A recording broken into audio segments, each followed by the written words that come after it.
Massive thank you to you guys. You or presumably all listen to the show. If you don't, I don't know why you're here, but buckle in. You can't leave now. As we've said on podcasts, we now run sponsors, and we just dump all the money from the sponsors into coming, renting a bar, flying here, and doing live shows. Basically, we all have day jobs, so.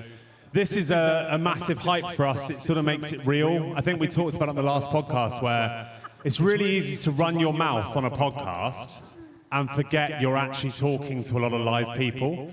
So when you say something like really horrific or just, generally not quite true often or degrading, whatever, you forget because we're talking face to face with 4 friends. These actually help us remember that we talk to real people, so thank you for coming out and grounding us a little bit.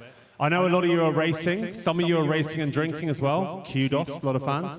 Kyle's already spilt his first beer, so you're doing better than him. We'll typically do about an hour. Feel free to get up, get drinks. There's tickets and that sort of stuff. Let's just go with a thank you to our host sponsor for the day. Yeah, Ventum's made this possible for us to be able to have not only this live show, but also for St. George. So huge shout out to them. They've debuted a new bike and signed a bunch of pro athletes. So Barrett, congratulations, and thank you for not only sponsoring the show, but also joining us for a bit. Yeah, thank you guys for coming out, for having us.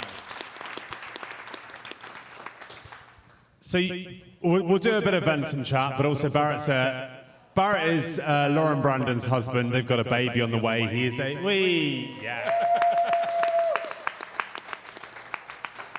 like myself, landing his wife is the most successful thing he's ever done in his life. Not untrue. But you've got a new bike out, and the noticeable thing, not about the bike, it's the number of athletes you've signed this year. So you're getting back into triathlon in a big way. You've got Indy Lee, Kieran Linders, you've got a whole bunch of people in the room. Why back into triathlon right now? Yeah, I think it's a great question, and we were super excited to kind of re-enter triathlon, and part of that strategy is an athlete marketing strategy. I know it's near and dear to everybody's heart up here. You guys are a big advocates of pro triathlon, pro racing.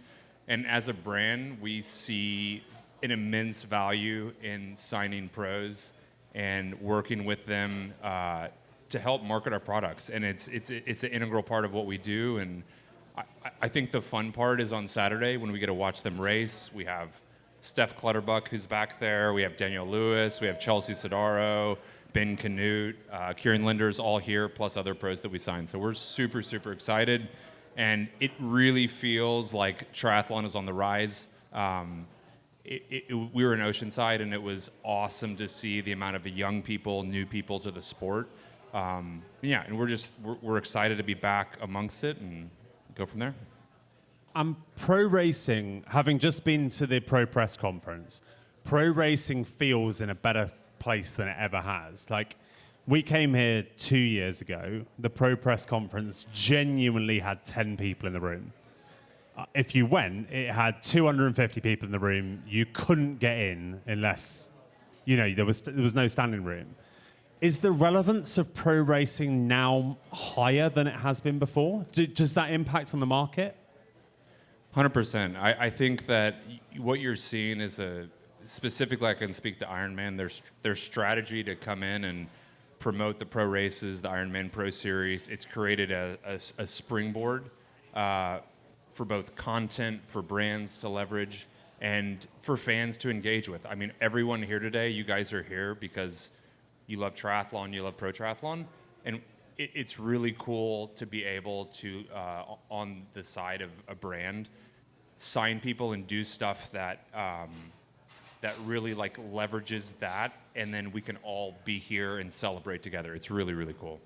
And tell us a little bit about the bike, right? So designing a new bike. I mean, it's significantly less ugly than the old one. All right. Well, okay. And there we go. Also, too. Hold on. I'll take it. So our biggest detractor on earth, Talbot. Yeah. I got to take the credit because I took a shot at Ventum on the podcast a long, long time ago, and then Barrett said, It was last year. Just because Barrett heard me say that, he said, guys, Talbot said this, so we have to redesign everything. We got to start from scratch and build the best bike in triathlon. And now you've done it. We've done it. Just to prove that I do listen to the podcast, I just want to let everyone know that I found out that Talbot doesn't have a trust fund last week. That's true. So that's news to everyone. But no. And Pat Lemieux has a roommate. Yeah, Pat Lemieux is a roommate. Talbot doesn't have a trust fund.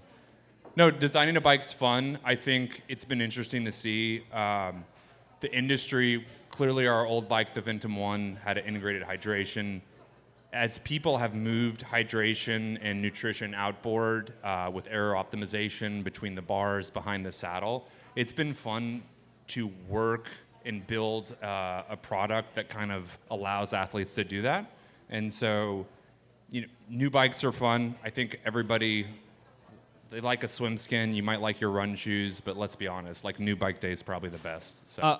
A question for you, and I kind of heard this through the grapevine, so maybe you could clarify it as rumors. There was a funny post that went out the other day by Sam Laidlow, and it was like a bunch of different things, but one of them was what changes the most? Chelsea Sodaro changes bike sponsors, Lionel Sanders changing training philosophies, and what was the other one? The other one was Sam Laidlow finishes a run.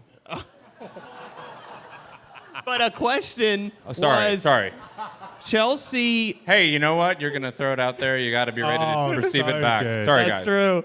Chelsea, I've heard through the grapevine, she went to the wind tunnel and tested... She wanted to ride the fast bike, so she went and tested multiple bikes. Okay, we're not into hyperbole, so we'll tell you what happened. She went Yeah. to the track, but she did test multiple bikes, and she chose Ventum.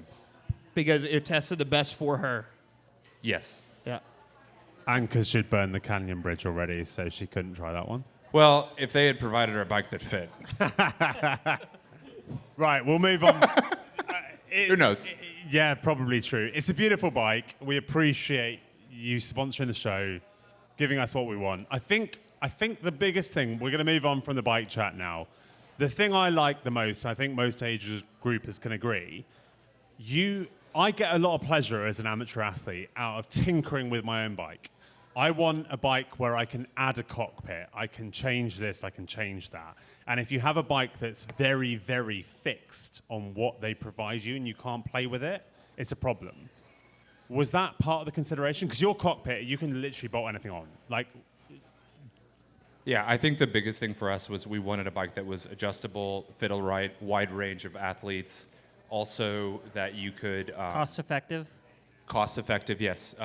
You got the memo. Yeah. Thank you for reading the deck. Yep. Fit a lot of athletes, and also allowed people to use their own aero bar extensions and everything else, and that's really what we tried to do here. Will you guys build a bunch of custom parts that only your pros have access to? No. Okay.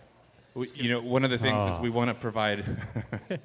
That's a cheap canyon dig if you don't know. Yeah.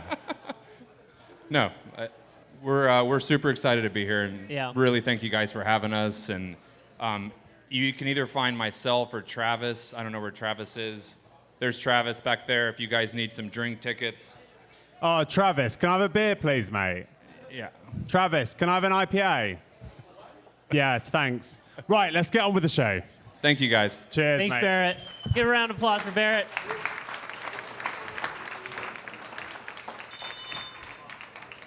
Yay! Right, so we have no Patrick Lemieux today, who most of you will know is the voice of reason on the podcast. He's the most mature member of our team. So we've brought the exact opposite on. For those of you that don't know, this is Brad. Brad is an ex-pro. He's a sort of pro that I would use quote marks around. Like, he's only a pro because he was American and the standard's super low.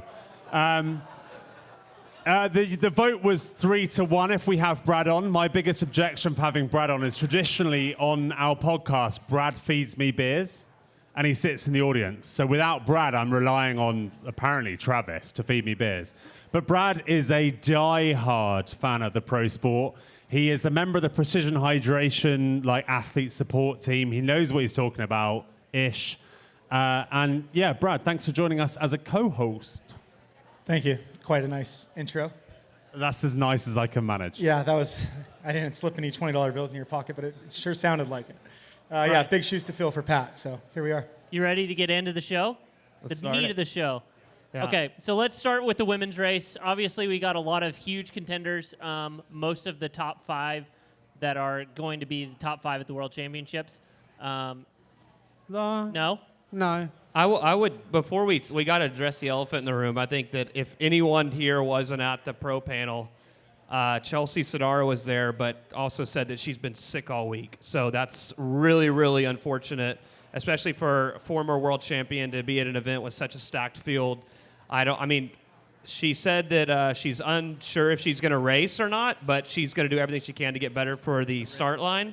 So, that's as big as someone like Patrick Lang pulling out of the men's race. That's really, really big and a missed opportunity for someone like her, especially if she is chasing the Pro Series, which she hasn't posted that. Not sure if she is or not, but And we'll see if she can turn it around in the next 2 days. But Yeah, so I think from what we saw at the pro athlete brief, Chelsea Sodaro's pretty sick.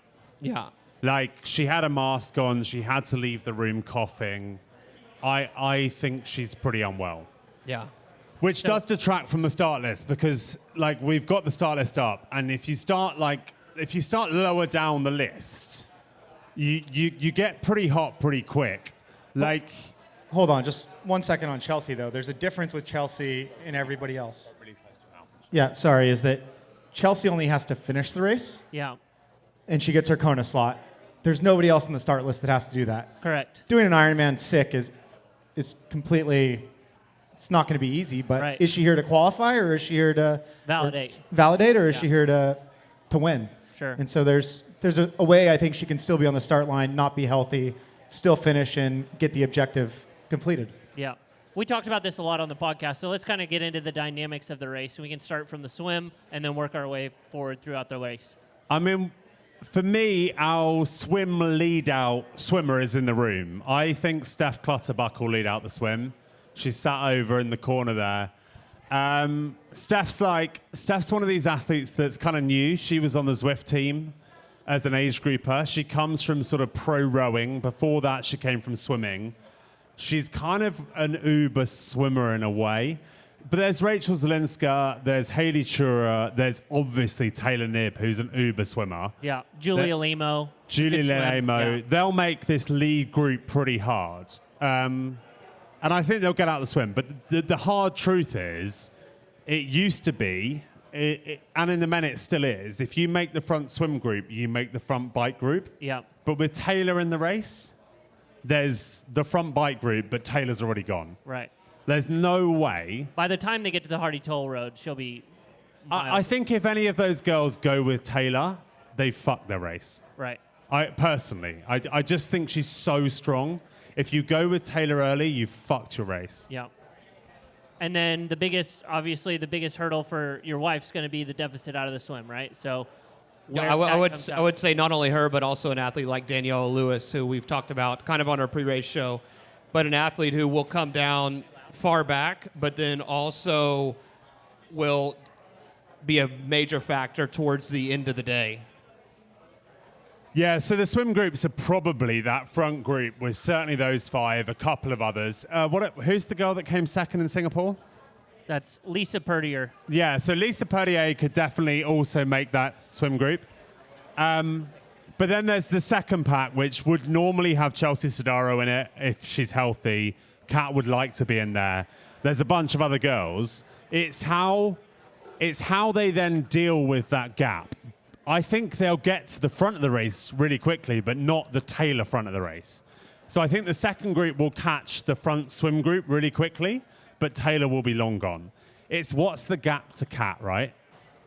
Yeah, and another interesting thing about this course and also this women's field that we've seen in the past is this is a looped course, and unfortunately we have seen some of the females ride with a lot of the amateur athletes that are trying to get inside of their race, and also with the looped it being riding in the back of the male field, and we have a stacked male field. So I really hope we don't see a lot of the Interference? slower male athletes interfering with the front of the women's race. What you mean is the shit male pros that absolutely...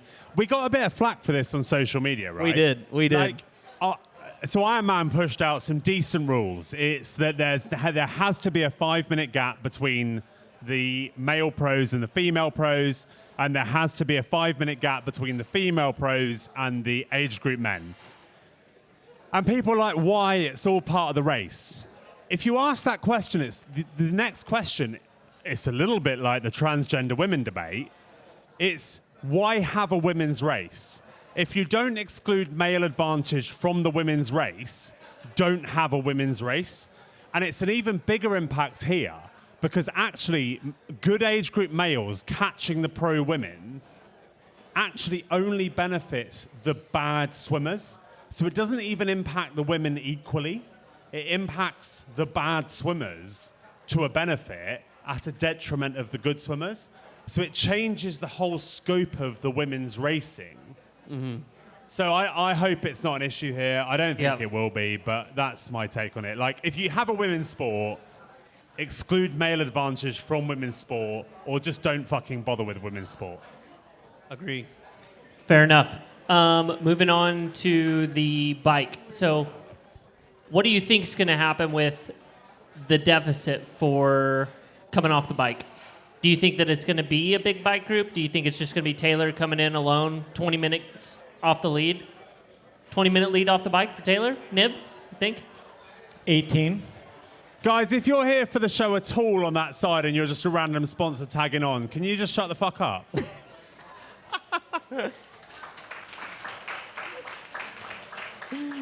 Thank you. Ironman's such an interesting sport because it's sometimes we see like these big groups at the front, and then sometimes like in Kona we see Sam Laidlow has a 14-minute lead off the front. And so it's like, also too, it's such a long day that you could see someone like, I don't know, Danielle Lewis come down with 13, 14 minutes off the bike, but then all of a sudden she starts mowing through the run, and all of a sudden she's there competing for the podium or the win. So it's, I hate to say what kind of deficits will we see, because it's like, as Crowe always said, or Maka, one of the two. You're racing for 8 hours. You're biking for show and you're running for dough. So it's like, how big of a bike lead do you want? Does it really matter? I mean, so. Yeah, I mean, we're at this race right now. I look at the field, and there's Danielle Lewis just ran 118 in Oceanside, and Tamara Jewett ran 117. Plus 10, double plus 10, double plus 15. So we're looking at low 250 capability here. Mm-hmm. And so Taylor runs 3 hours, and she has an 18-minute lead. She wins the race. She runs 3:05, 3:10. Do we have we're looking back now 3 years to 2022, the Ben Hoffman, Magnus Ditlev running shoulder to shoulder? I just think this idea that Taylor can't last the marathon is fucking mental. Like, her only marathon is Kona, and she ran a 3:05 with a shit. You know, like, that is a hard, hilly, hot, slow course. Taylor could run a low 250 here. And let's not also forget about Taylor is that her coach is Dan Lorang, who is the coach of Lucy Charles Barclay, Ann Hogg, Jan Ferdinand. When she went into Kona, she was self-coached, had some advisors. Going into this race, she's been well over a year and a half now coached by Dan Lorang. So if there's anyone who knows how to prep an athlete for an Ironman, it is Dan Lorang. Yeah, and we look at the work she's been doing with Lawrence Van Lingen, and I mean, that's been 18, 20 months of work now. And so what do we get out of that for her run? That both of those things, for me, as Kat's husband, make me more confident. And I'll give you good reasons. Dan Lorang's the best coach in the sport, absolute fact. But what he's extremely good at is peaking athletes at the right time. So Lucy, right, she peaks once a year max, and she's really good. The rest of the year, she's slightly undercooked. Same for Daniela Rife, same for lots of his athletes. So I wonder if Taylor will be really good here, but not truly excellent because they're peaking. And the Lawrence thing, I just don't buy into fucking walking backwards with a tire uphill to run well. It just seems like bollocks to me. That's you know. But Dan Orang is the best coach in the sport, fact. But I believe that this will be a pathway to something wonderful, like he's done with Lucy, like he's done with Anne Haug, like he's done with, I said Daniela before, I mean Anne. Like, I think he's very good at restraining athletes early in the year for one big goal. I would 100% agree. Not only that, it's Taylor's not looking to win this race. I think Taylor's goal... No, sorry, Taylor desperately wants to win this race. I don't believe that. Well, I think that if you listen to her, you watch her Fighting Chance episode and all that, she's the only athlete that We'll see. No, not We'll that. see. No, I'll hold win by 10 on. minutes. She's the only athlete that did what your wife did last year, which was the T100 series, and is targeting Kona 70.3 Worlds and the T100 series. And Not if the Ironman anyone series. can do it, not the Ironman series. Yeah, Sorry, I fuck take that. But to win a world title in Kona, to compete at the highest championships, I mean, why would you want to be ready in April? I love Taylor. She's a super lovely person. She is the best triathlete on earth right now. Fact. The second best triathlete on earth right now is another female, Cassandra Beaugrand, for sure. There's no men as dominant as those two ladies are at what they do. So this isn't detracting from her in the slightest.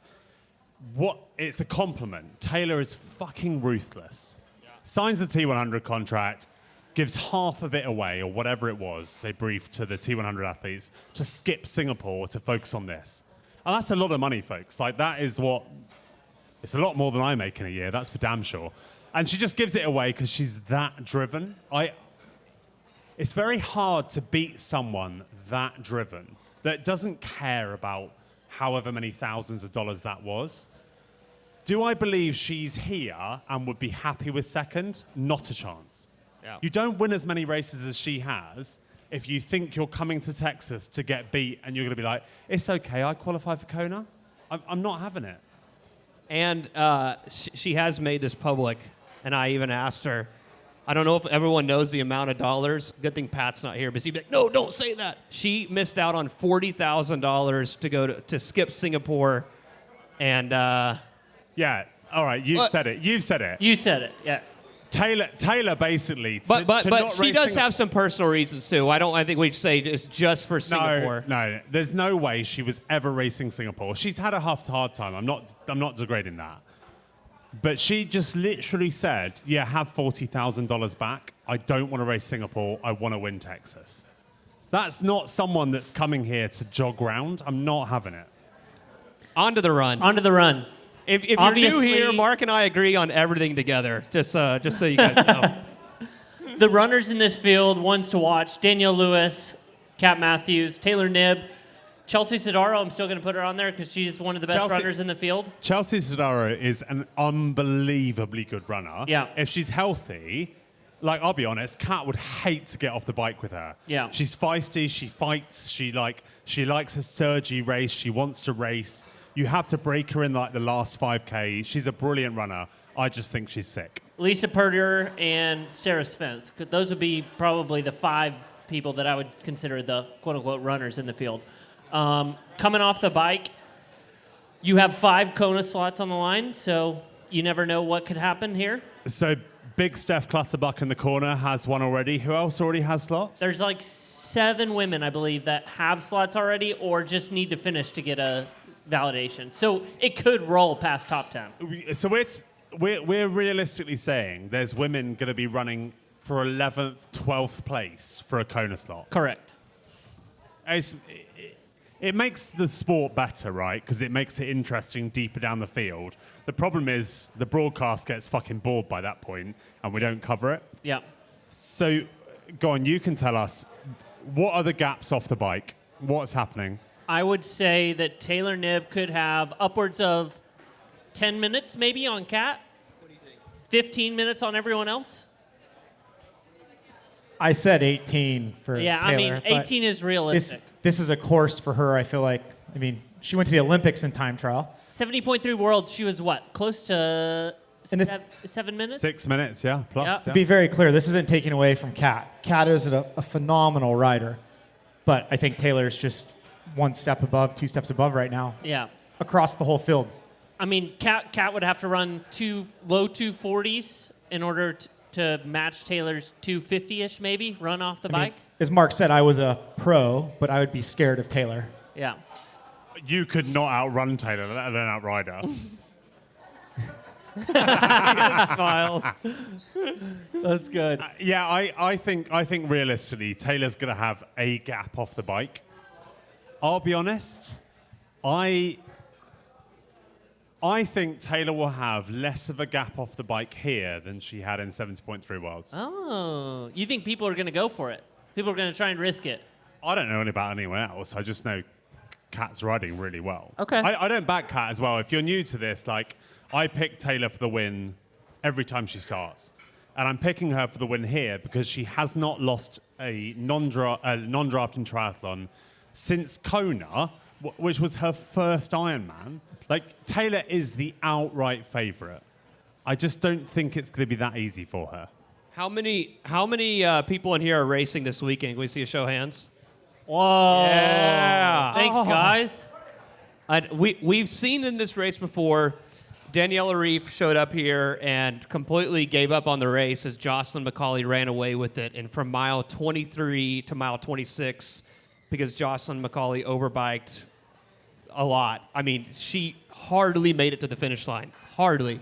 So if you are racing, take it easy on the bike. Don't overdo yourself, because I think we will see a lot of the males and females do that this weekend. And I think it'll be interesting to see in the female race how many of them try to overbike out of their abilities to stay at the front of the race. And I don't think it's that important. Don't risk it on the easy sections with a bunch of turns. Wait till you get to the Hardy Toll Road if you're going to open it up. I genuinely, I've said this lots of times before, the hardest courses in terms of load on your body and most likely to blow up are flat courses. Mm-hmm. Hilly courses allow you to like attack, recover, go over, go under, etc. Flat courses are so dangerous to blow up on because you're on the power.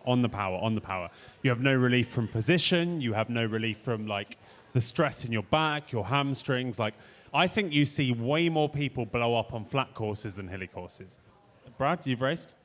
Yeah, I agree. I mean, it's tough to hold. If you haven't been holding the position for 4+ hours numerous times, you get the U-turn on the first and second lap, and that's it. Yeah. Outside, once you get out of town, that's what you have. And yeah, I think it's tough. I mean, we also have the heat, and aero helmets aren't cool. And so there's the heat that's going to play a factor, I think, on the bike, even more so on the run. And before we get into picks, if you're tuning in from out of the live show, it is hot here. I think everyone here can attest. It pissed rain yesterday. The sun came out today, Sticky. and it is hot. And so if you haven't been practicing nutrition or hydration going into an Ironman, especially one of this caliber, it is going to be a very long day. Yeah, I think as well. I think the nice thing here, though, versus Kona, is the heat picks up later. So I think most of the bike for the pros, the kind of, you know, they swim early, they ride 4 to 4.5 hours. The most of the bike isn't that bad. The heat really hits them later on, whereas Kona, it smacks you early. Mm-hmm. Are we going to go through some picks? I want to do some picks. We didn't do them on the podcast, so I've been sitting here thinking about it all week. What was Pat Lemieux's picks? Because we have a He did the 3 that are everyone's favorites. I know what he did. Taylor, He Chelsea. didn't pick Taylor to win because Taylor noted that. She listened to the podcast. I think he wasn't did happy. Kat, Taylor, Chelsea. Yeah. Which that would have been my picks too until we saw her at the pro briefing, right? Like, I mean, we don't know what condition she's going to be in 48 hours. Well, you go first. Okay. I'm going to go Taylor for the win, Kat second, and Danielle Lewis third. We haven't talked about Regan Holyoke, who's won 3 Ironman distance races in a row. She hasn't raced a caliber field like this, but she is definitely one to watch. Is anyone here from the Southern Hemisphere, Australia and New Zealand? No, good. Fuck Okay. them. Yeah, never mind. Yeah. Don't forget about that. Yeah, Danielle Lewis third. You've listened to me say this lots of times. They've got lots of great athletes. but it is quite easy to rack up some wins down there. Like Regan Hollyoak, like was a full-time physio. Like she's a super talented athlete. But if you can only win races in the Southern Hemisphere when it's off-season for the Europeans and the Americans to come over, like Regan Hollyoak will top fight. She'll Kona qualify here easy. She's already done it. She doesn't need it. But she's super good. But it's a different caliber of racing when you draw across all of Europe, all of America. It's just a bit different. That's weird because a couple years ago you said the caliber of racing in America was like bottom tier as well. No. I said American athletes. It's only when Kat's winning in America. Oh, when Kat's racing, it's the high ball. No. I said American age groupers are shit. All of you guys. Oh! Golly. I'm joking. You're not French. I like you guys. You're fine. You're fine. Make your picks, Mark. Right. When did I last pick Kat for a win? I don't remember. Right. Only whenever she doesn't race Taylor, I guess. No. I didn't pick her in Nice. I didn't pick her in lots of places. Yeah. Kat wins. I would have had, honestly, I'd have had Chelsea second. Yeah, 100%. Because I think Kat, Taylor, and I'm going to take... fuck it. Tamra Jewett. I want to see her have a good... Oh, we got a bunch of Canadians in here. I think the sensible pick, if something goes wrong or whatever, the sensible pick is Daniela Lewis. She's super consistent, super strong on the bike and run. I feel like Tamra Jewett really deserves a good result. She's lovely. She's a great runner. The first race, fuck it. I'm going Kat, Taylor, Tamra Jewett. So you're saying Tamara Jewett's going to run like a 2:40? Yeah, and before I finish my picks, can I have another beer, somebody? Yeah? Oh, yeah. Oh. Wow. Hey, settle down. Hero. This is Kat. I don't want to lose my job. This is Kat's post-crash dermatologist, by the way. Yeah, that's why Kat looks so good. All right, Brad. I'm just like everybody else up here. I'm biased. So he's going to all the precision women. No, I told Mark I wouldn't go all, or I told Kyle I wouldn't go all precision. So I do think Kat, this is a special place for her. I think she came here to win. I wouldn't put it past her to win, and that's not because I don't want Mark to put me in a headlock, but I will pick Kat for the win. And this is nothing against Taylor, but she's not going to be in my top three because I feel like she's going to be in everybody else's. Lisa P, I'm not going to figure out how to pronounce her last name. She had a great race in Cozumel. She had a great race in Singapore. We're in another hot environment, and I'll put her there. And then for third, I'm going to go with 2 because I'm biased. So Tamra Jewett or Danielle Lewis, one of them will be in third place. One of them will run through the field. You can't say one of them here. You have to. No, I can say one of them because I'm biased. One of them will run through the field, and I hope we get to see the video of them running through the field because it is going to be great. I got to see it firsthand in Oceanside. They are both phenomenal runners. I watched Tamra close in from 8th to 4th in the last 2 miles at Oceanside. And when you have 26.2 miles to do it, I think she's going to do some good work here. So can we have a show of hands? How many of you had heard of Lisa Perterer until she came second in Singapore?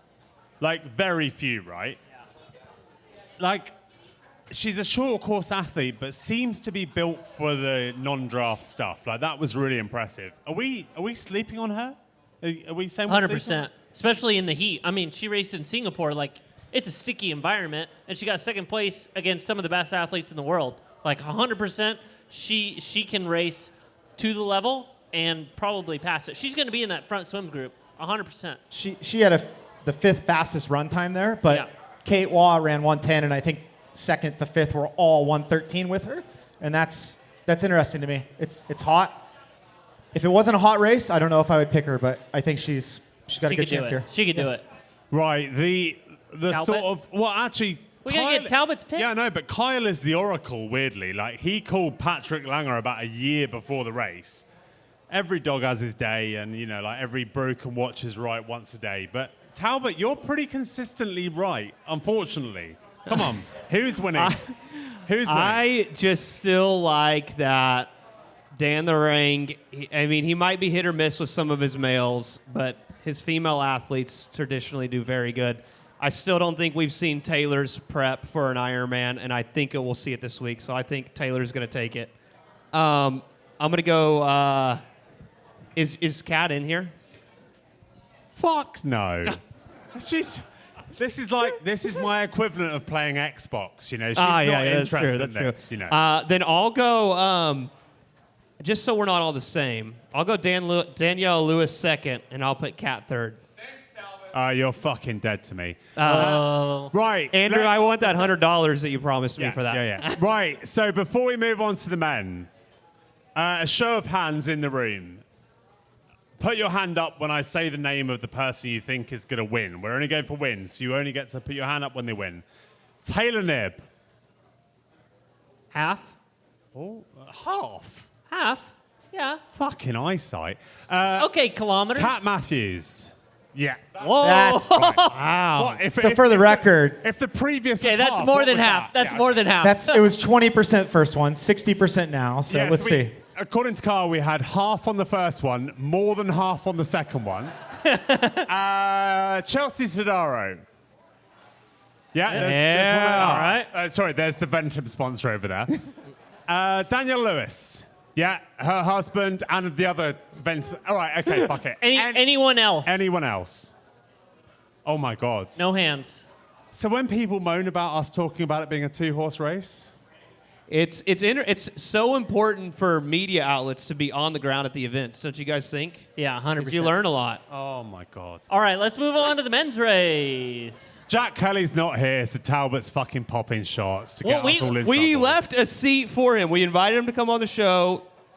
Jack, we want to see you in St. George. Right, the huge race All is right. the men's race. Men's race. Give us the start list, a bit of start list. Okay, I'm not going to read 70 names for the men's race, unfortunately, but we have 6 as Triathlon Insight Sam, the beautiful video that he made. 6 of the top 10 from Kona are here racing. So that's huge. Let's just start at the swim. This is going to be, we'll have to wait and see Frankfurt.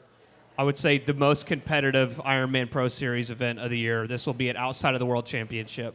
Yeah. That swim group's going to be massive. You have 10 guys, at least. you have the likes of Cam Worth swimming in the front pack. Right, that's brilliant. That is good banter, because the ironic thing is, when we talk about Cam Worth as an athlete, it's now Cam Worth the swimmer. I said it to his face earlier. Cam Worth is a better fucking swimmer than he is cyclist these days. Ridiculous. No, but in all seriousness, Willie Hirsch is the one to drive the swim, I think. Yeah. People are looking at Will Hirsch, and then you've got Matthew Marquardt, Ben Canute. Andres Salisbury, Yeah. like people like that. And I think they believe, from what I've heard, they can get 90 seconds on Christian. And all they want to do is make it hard for Christian to get there.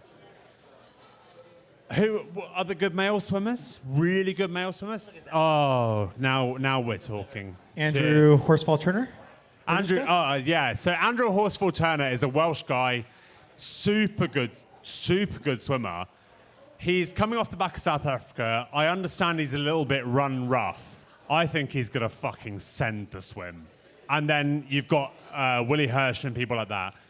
I mean, we don't talk about it, or sorry, you guys don't talk about it enough, but Rudy Von Berg, does he make the lead pack, or is he just off the back of it? I think he's on the cusp of maybe getting on the tail end of that, simply because it's going to be such a big lead group. We don't talk about Rudy in the race until we talk about the podium picks. Yeah, no. Because that's when he appears. Yeah. Right there at the end. Woo! Yeah, so Rudy is irrelevant until the results. Yeah. And then we're all wrong and he's just fucking appeared. That's the tradition of the show. Rudy is one of those guys that, like, he just shouldn't be as good as he is at big races, and then he's just there. Yep. So I think the lead swim group will be 5 or 6 strong. I think they will get a gap. I think the Christian group will be massive. But in this race, I think the lead swim group is completely irrelevant. Completely. Agree. Because you have so many massive riders.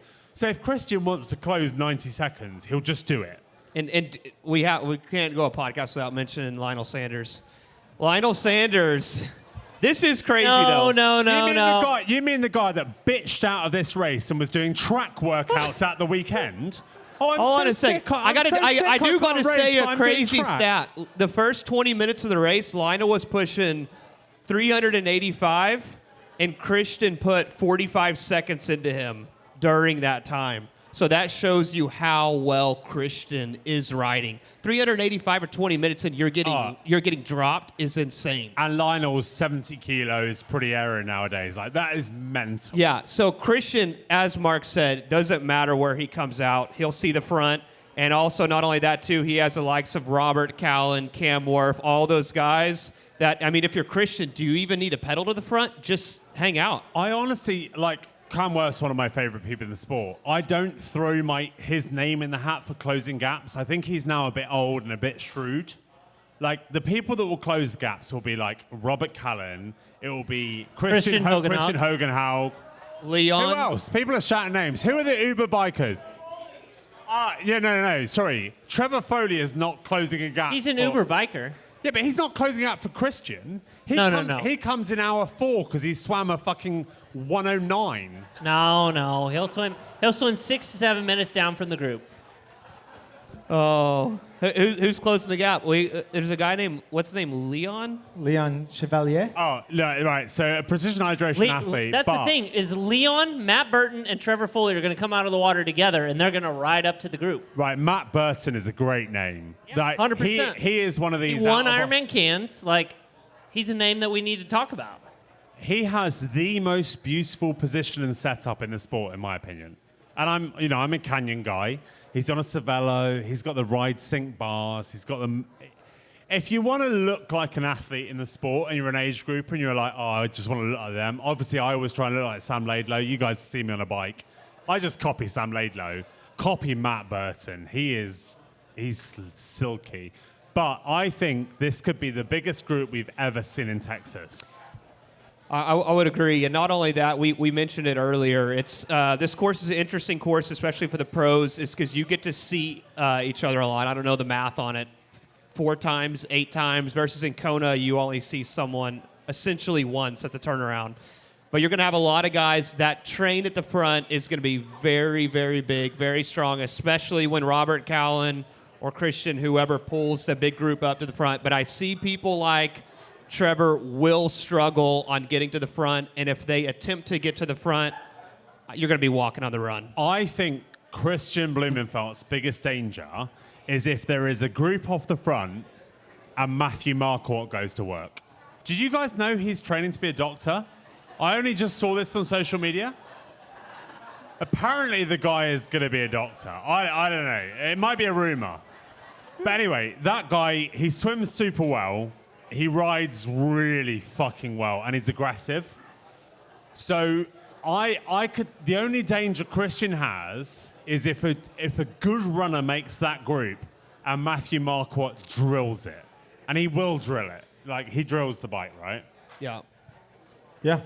I mean, we saw him in New Zealand very oddly placed on the side of the road with cramps at mile 2. And so I don't know if that was a freak accident or if that's something that he's rectified for this race, but I think that was pressure. I think that was concerning. pressure.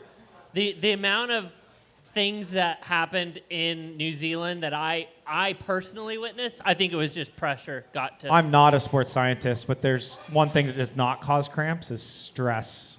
Are you kidding?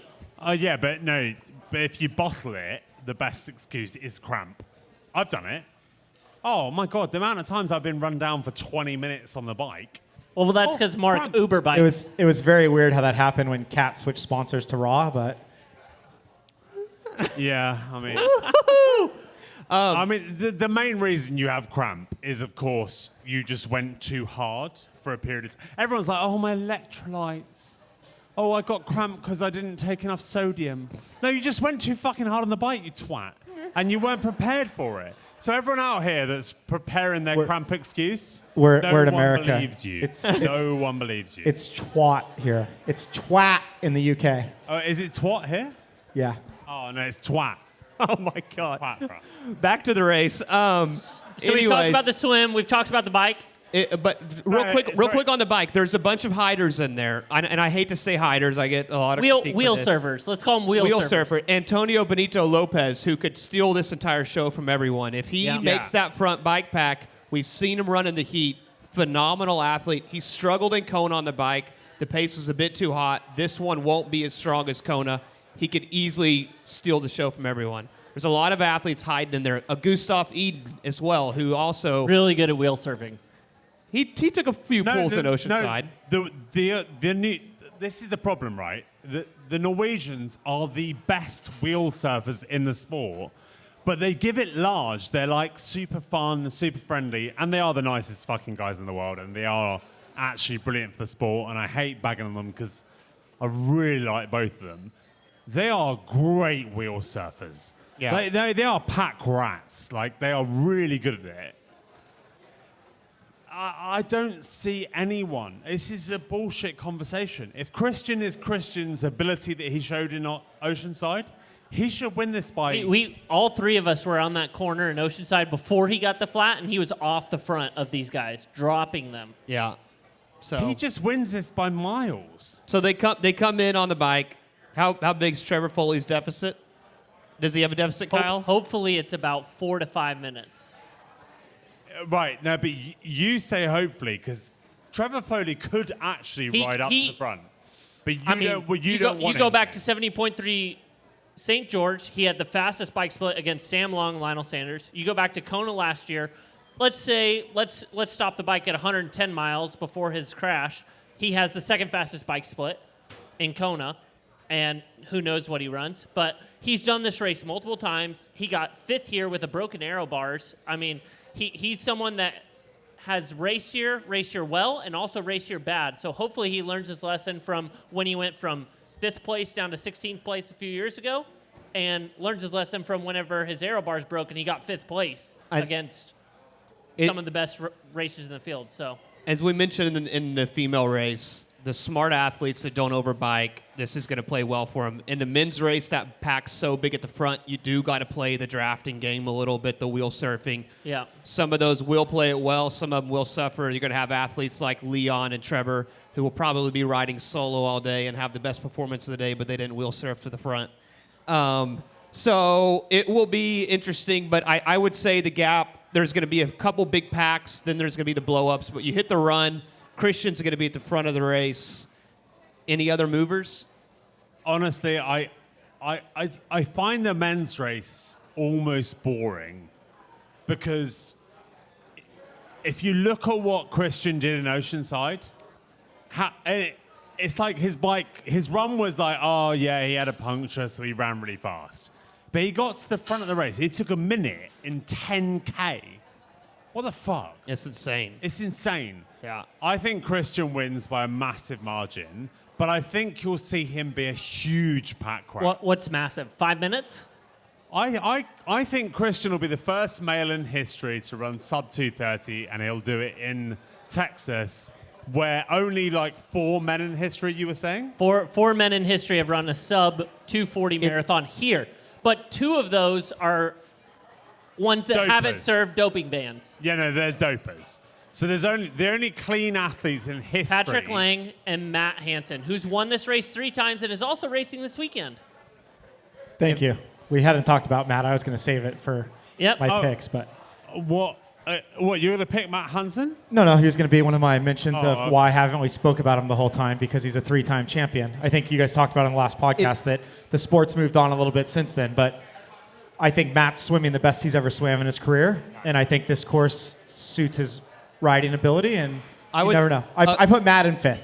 A good way for Matt Hansen to win is if I'm Ben Canute, if I am Matthew Marquardt, when I get on that bike, I start soft pedaling and I say, come on, Christian, you're the favorite to win. Why don't you do the work? I'm sitting in a group and I'm saying, I'm going to save my legs for the run, and if Christian is the race favorite here, then won't you come to the front and do all the work? I don't know if they'll do that or not, but they have nothing to prove on the bike. Just let those boys, if it's a running race, then go ahead and ride, and we're just going to sit in. Right, let's do crowd picks before our picks this time to mix it up. So put your hands in your air if you think Christian Blumenfeld wins the race.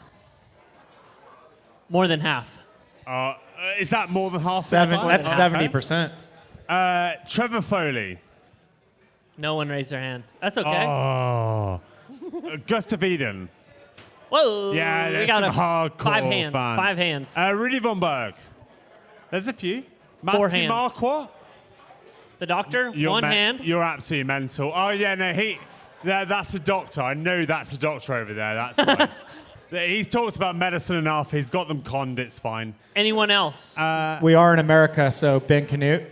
Casper Storms? Ben Canute, Casper Storms, Anyone else? Daniel Backergaard. Right, no, right. Nothing. They all think it's Christian Blumenfeld. Christian Blumenfeld runs away with it. All right, let's do our Let's picks. do opposite. Let's go Talbot first, and I'll go last. I'm going to go KB for the win. I'm going to put Rudy Von Berg in second. And I really want to say Antonio Benito Lopez, but I feel like it would be really good for Gustav to win. But I'm just going to pick Gustav because it's fun. Little Norwegian sandwich. Yum. I have Gustav over Christian. I like Gustav. I like Gustav for the heat. I'm then going to go Leon Chevalier. Yeah. If we look back at Leon's performances in hot races, it's his bread and butter, in my opinion. He's got some redemption to do from South Africa. South Africa became a training day for him. I think he's in a good place here, and we'll see what happens. Kyle. Come on. Trevor Foley for third. Whoa. So you don't have Christian Blumenfeld on your podium? I just have flashbacks of Kona and Pukegate in my mind. So. Wow. Yeah. Okay. Is Christian the best triathlete in the world right now? Yeah. I think so. Is he the best triathlete at a hot race in humid Texas? I don't think so. All right. I mean, I think you're wrong because I'm going to go Christian. Yeah, it's KB. I think KB wins by a massive margin. I just think he gets to the front of the race really early. He stays there. His bike power is ridiculous. I don't think he'll show it. I don't think he'll be aggressive like he will be come Nice. I just think he's going to run away with it. And I genuinely think this might be the first proper sub-230 we ever see. And it'll be Christian.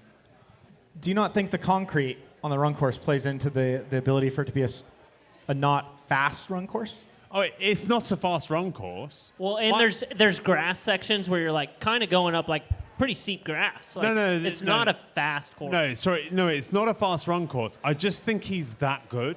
Yeah. I'm not saying this is a slow run course. Like, yeah, it's not amazing.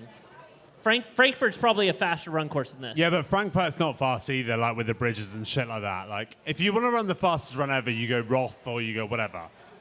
I just think he's that good. Yeah. So I'm going KB. I'm going Gustav second. I just think Gustav will sit in and like play on the fact he's underrated currently and guys will sleep on him. And then I'm going to go like Rudy Von Berg third because we always sleep on that fucking half French, half American buffalo hat wearing asshole. And I just think he's actually really good. I mean, we might as well just pick him on our podium now for Nice because he's going to be on it. Yeah. I mean, this is really hard for me because I like to go different than everyone else to make our show more exciting. Trevor Foley's going to win. I don't think Trevor's going to win. I think that Christian's going to win the race. I think Trevor's going to race. I'm hoping that Trevor's going to race smart and race his way to second place. Third place is one that I'm really questioning because I'm really rooting for Daniel Backergaard here. He's someone we haven't talked about a lot. He's got a new coach. Philip Seep, his new coach, Laura Phillips' husband.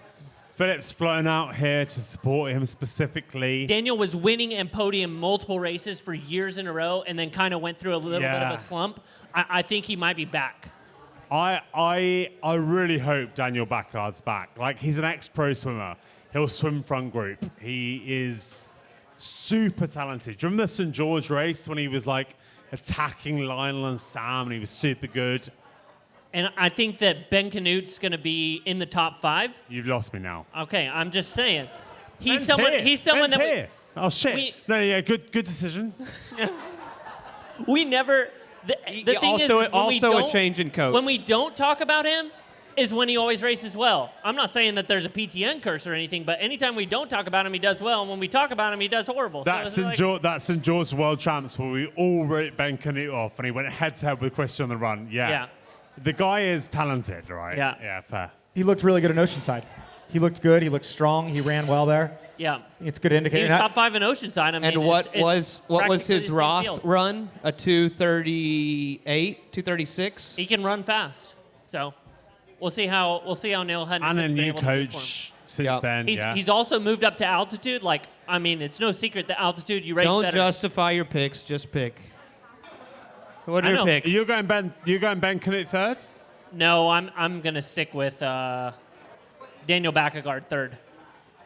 I'd love to see Daniel back.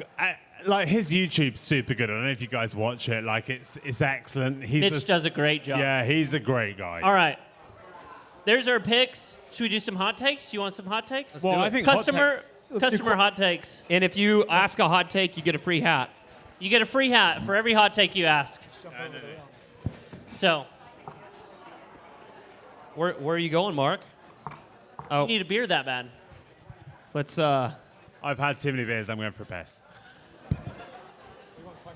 Hot takes? All right, go ahead. Trevor Foley runs faster than Christian Blumenfeld. If I release some of the text messages that have been sent, Trevor is in really good run form, and he is going to go for broke on the run. And he very well could do that. Hot take. Does your run split matter when you win? Does your run split matter when you win? Yeah. No. This is triathlon. What color? Red, black, or white? Next hot take. That was a good hot take, though. Yeah. Over or under 6 men drafting penalties? Over. Over. I would be surprised if there's even a penalty given out. There's They 70. don't give out penalties. There's 70 men in the field, It don't matter. They don't give out and penalties. we're reduced penalties now. So I think the ability to give out penalties as a referee and having it impact an athlete's race less and maybe not in their whole day, they don't have as much guilt as a ref. Yeah, so there's been 2 Pro Series races, and there's only been 2 penalties given out. So I don't think that number does anything. Mark, the question was Way under. 6 drafting penalties in the women's race.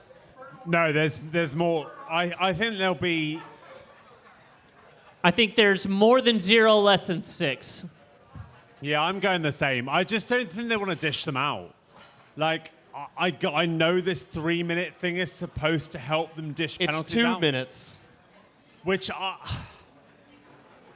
I think most of the penalties come from stalling and starting, hills, downhills. Because now the refs are so focused on Race Ranger. Like, they're so focused on it. I think actually the Race Ranger helps pros draft. Yeah. So I'm going less. Oh, I wouldn't say over under on Taylor walking. I would say 100% chance. I say she probably will walk the 8 stations. Taylor's an athlete that can walk the run and still win very easily. 100%. I mean, Kat's done it 2 years in a row. Yeah, Taylor could walk parts of the run and still win easy. I mean, you can walk parts of the run and run a 250. Like, women have shown that. Yeah. I think if Taylor walks past the run, it's walking to the porta potty, into the porta potty, and out the porta potty. That's the only time Taylor will walk. She's too tough. She's too tough. Anyone else? Yeah? Will Ironman nail the broadcast? I know. The lady who calls the show, Rennie is doing the broadcast, so Rennie's, well, she doesn't call the show. The lady, I know they had some complications in Oceanside, and they put some extra boots on the ground in Boulder where they do it. So I'll say that they do a great job. It depends what you call nail the broadcast, right? Like, the T100 are funding the broadcast outside of their sustainable budget, right? They can't afford off their income to maintain that broadcast, which is fine because you're trying to do a startup. So you're pumping all the money into the broadcast and you can't sustain it. Will Ironman nail the broadcast? No. If the slow twitch demons want to have a word, no, they can't They can never nail it to their standard. Their standard is the fucking Masters golf broadcast. Well, let's just go back to this. mean- I'm going to do a Uno reverse on you. Did you watch the Boston Marathon? Do you feel like... Terrible. Okay.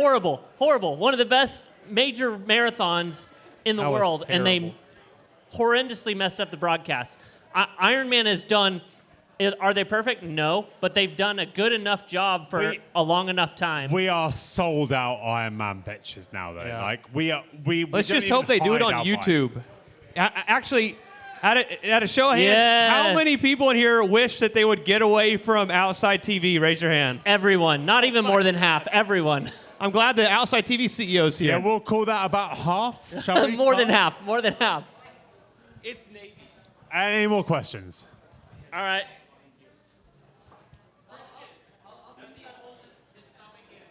Does Christian hold his stomach in? Christian has a better chance of holding his stomach in than Taylor has holding her shits in, is all I'm going to say. That's terrible. Same question. Anyone else? You want to ask a question? I know it. 12-meter drag is more exciting than the 20-meter that is here to stay. 12 I meter agree. is more extensive, more So exciting I'm with than you. 20. Talbot disagrees hard. Like I think the draft effect in triathlon is part of the sport, and it's what balances out the disciplines. So like one of them goes on for 4.5 hours, the other one goes on for 3 hours, the other one goes on for an hour. If you make it completely independent, it massively biases the ride. So does allowing some packs make it more exciting, which was your question, right? I think it does, but it gives you an outcome that's biased more towards the swim runner than the biker. So Talbot hates it because Lionel's a great cyclist, right? I Let's think it not makes it more forget, exciting. we represent, we attempt to represent the pro athletes, and I would say 90% of the pro athletes want 20 meter. Most of them in New Zealand after 70.3 Worlds said, we need 20 meters. Which is funny, right? Because most of them would have got dropped. Correct. Like Kat would have got dropped by Immo. Fact. If it was 20, Immo was running so well, Kat would have got dropped. Hayden and Kyle Smith, Hayden. Rico Bogan, he'd have gone. Like they all want 20, but I sort of feel like they say they want 20 because they have to say it. Most of them can't fucking hold on. Like, I think 20 is the answer. Kona would not have been as exciting as 20. Yeah, I wouldn't. No. But the big thing about Kona, right, is people say, oh, 20, Patrick Langer wouldn't have won. He won by 7 fucking minutes. Like, he'd have won it on any distance. All right, we got two more. 2 more? Right here. How many Crashes? crashes will we Well, see on the Skipper's bike? not here. It's fucking tragic there are any crashes on this course, but... There will be some crashes on the last loop. You reckon? Yeah. Yeah. It's going to get aid congested. stations become very chaotic. Bottles become all over the road. There's cracks in the road, if I'm not mistaken. Freeze cracks, yeah. It's I believe Matt Hansen's crashed here before into a... Yeah. Yeah, So- but then there's also just been like random unclipped himself. What was his name? He just uncleated and crashed on the bridge. I don't remember. Robert Callan, thank Yeah. you. He just uncleated and crashed on the bridge, yeah. All right, next one. How How many many pro men? men will Taylor... out of the water, or out of the water she'll beat 22 men Pull out the Out of start the list. water. Let's start going through it. across the line. Overall, easy. Yeah, overall there'll be. I would have got beat. I would say 25. I think the pro women's winner here beats 33% of the pro men. Because we're in America and they're all shit. No, I'm joking. I'm joking. I'm joking. No, but I'm not. There'll be a high DNF rate in the men's field with 70 athletes. There'll be 15 that blow up and still want to finish out of respect for the sport. I mean, we saw 11 men get passed in the swim at Do Oceanside. one more. So there's still the same gap here as there was in Oceanside. Yeah, it's not. All right, not gonna one be pretty. more. What was that? Say it again. Will anyone go gun to tape? So off the front on the swim and then keep it. If the only person that I think could do it would be someone like Rudy Von Berg, No. maybe Matthew Marquardt. Kyle, this is, No, it's we don't need to Taylor. ramble. Taylor. Taylor is the only one that could do it. Yeah. Rudy yeah. Von Berg, hold on a second. We got Rudy Von Berg's been in the front pack of this swim group here before. Yeah, but multiple times. he is not leading up. The one person that's obvious to go gun to tape is Taylor, and she should do it. Like, honestly, if Taylor doesn't win this, it's a failure for her. Like, she has the coaching, she has the focus, she's ditched a race for 40 grand to do it. She's a And- front pack swimmer. Like, And Lauren Taylor Brandon's should- not racing, who would always beat Taylor out of the water. Oh! So, could Taylor go gun to tape? Yeah, absolutely. Is it going to be as impressive as Lucy did in Kona. Kona 2020? Or 70.3 Worlds. Kona 2023, Lucy Guns Tape is the greatest Ironman performance ever. Yeah. I stand by it. Like, fact. Yeah. She was magnificent. yeah. And Is there But no one's doing that. They'll get overtaken at some point. Hat for her? huh? Yes. for her? Yes. Any I'll other get hot it. takes? I All think right. How many milligrams of nicotine does Mark take in a day? How many milligrams of nicotine How many does Mark milligrams? take a Kat day? will never watch this. Like, about 1,000 probably. No way. I mean, if you want to get through a day living with a professional athlete, especially female, you know, and my nicotine intake is directly proportional to her cycle as well. So, you know, I think Oh my legally now gosh. we need to say Oh nicotine boy. causes cancer. We highly advise that you do not do it. With that being said, all jokes aside, we couldn't do this without you guys. We really appreciate it. I still am surprised. I tell everyone all the time, I can't believe people even listen to us talk, other than my wife. So thank you so much for coming out. You guys mean the world to us. Best of luck to everyone racing this weekend. And special thanks to our sponsors, to Ventum, thanks for supporting the beers. Thank you to Ministry as well, our title sponsor, and thank you to Brad, who we talked over for the last hour.